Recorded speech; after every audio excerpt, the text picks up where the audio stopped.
Okay, so as about 6 of you know who are going to wind up watching this video, I recently posted a map tier list on the Gearsopedia forums. Gears is at 70 maps across its 3 games, just throwing that number out there. 77 if you count the beta and Gears PC, and I kind of took some time, I guess it was about a week ago, 2 weeks ago, to see how they all stacked up against each other, what made one map play better than another, how to quantify some kind of objective ranking behind how good a map was, how well suited it is to play in the game it's in, all sorts of stuff like that. I didn't really explain anything in the post I made, though. It was seriously just a 1 through 70 list of the maps in the game. It was organized through tiers ranging from God to horrible. It had average, above average, all sorts of stuff in there, with there being a really clear fall-off in quality from the end of one tier to the start of the next. That's where I had the idea to do a video series on it, rather than occasionally get bored and write up a long post about the maps individually. That maybe 10 people are going to read. Why not just make individual videos for each tier, see what people think about the rankings, then make individual videos for each certain map placements that got the most attention. It's a way less time-consuming process than just posting 70 videos, obviously. It's a little bit more fun since I get to see what people think of certain placements and then try to come up with a defense as to why I put X map and Y tier and all sorts of stuff like that. Because obviously, it's all subjective, even if I'm trying to look at it from an objective light. I mean, it's what I think at the end of the day. But in the end, I came up with 2 consolidated factors as to what I think makes a map better than another. You have balance and you have flow. Balance is pretty self-explanatory. The only thing that I feel like I should really need to point out is that balance has nothing to do with whether a map is symmetrical or asymmetrical. As long as one side gets what the other side gets, or as long as you have equal options on each side of the map, the balance can be right.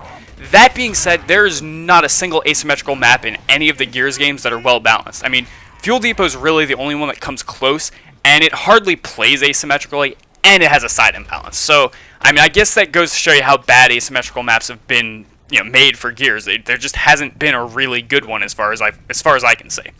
Flow is a little less obvious. I feel like a lot of people would define map flow as there being constant action, and the more the better, but the way I see it, that's just really not the case. My definition of map flow is built upon 3 basic team-based shooter game mechanics: teamfire, map control, and power weapons.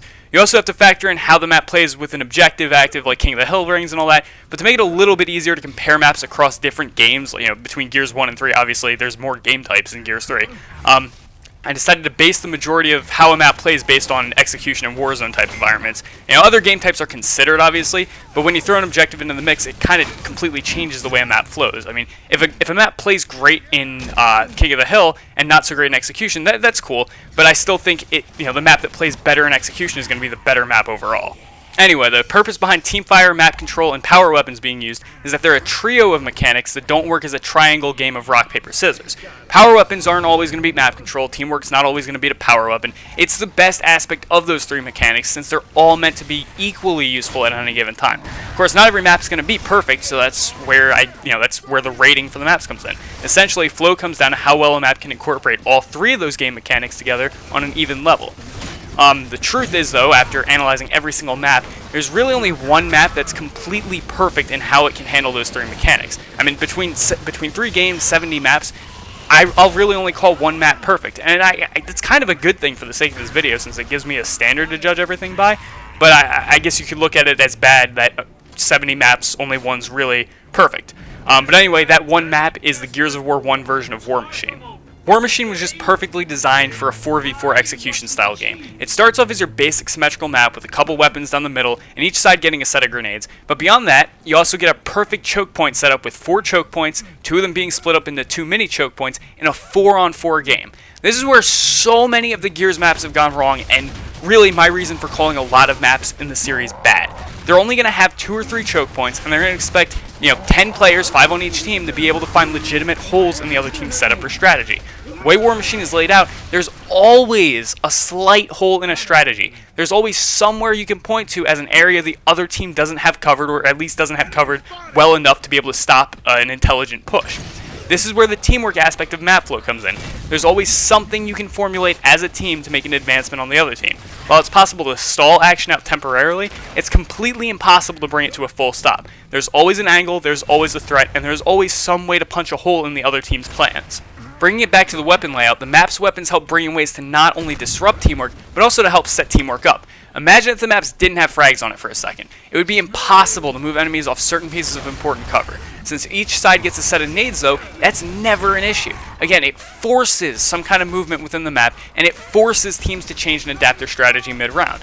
The best part about it is that those same grenades aren't so powerful that they intimidate teams into doing nothing, or preparing specifically against them from the start of their strategy. They throw a wrench into how teams have to team fire and gain map control. As far as the actual power weapons go though, they force action that isn't dominated by taking top control, as both weapons can counter the best aspects of gaining the high ground, while at the same time not being so utterly dominant that they kill off all the need for top control. Teamwork can prevent the pick of those power weapons entirely, but that can all be changed based on the third aspect of map flow, map control. Weirdly enough, top control in War Machine is actually made better as a game mechanic and more balanced, within relation to the other two game mechanics by having a gimmick added to it with the Troika. Without the Troika, the best you can do with top control is down someone, which can be completely countered by the fact that if you have top control and nobody's died, your teammates are fighting a 3-on-4 downstairs. The Troika, since it can bypass the down but not out mechanics of the game, completely changes how relevant map control is on War Machine. It's not just used as a disruptor or as somewhere to send someone as a surprise, flank as a strategy. It's actually just as lethal as any other aspect of the map. And thankfully, it's actually possible to counter too, instead of being some ridiculous aspect of the map. Making our way back to power weapons, like I mentioned before, the Sniper and Torque are both hard counters to the Troika, which is really the selling point of map control being so important. Without that Troika, the top area of the map would be just as likely to be used to get a really long flank, which would wind up being completely pointless, as it would be to fire down at players, because neither are really going to wind up being all that useful as long as your opponents find out what you're trying to do.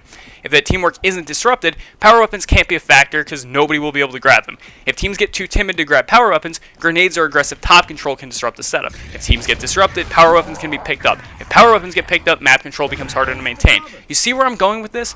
On War Machine, more so than any other map in the game, there's no perfect strategy or setup because of the way power weapons, teamwork, and map control flow together. There's no encounterable strategy, and there's no way to say X beats Y in Z scenario every single time. That is balance, and that is that's how these maps are supposed to flow. And that's why I'm going to be judging every single map based on how it plays in comparison to War Machine.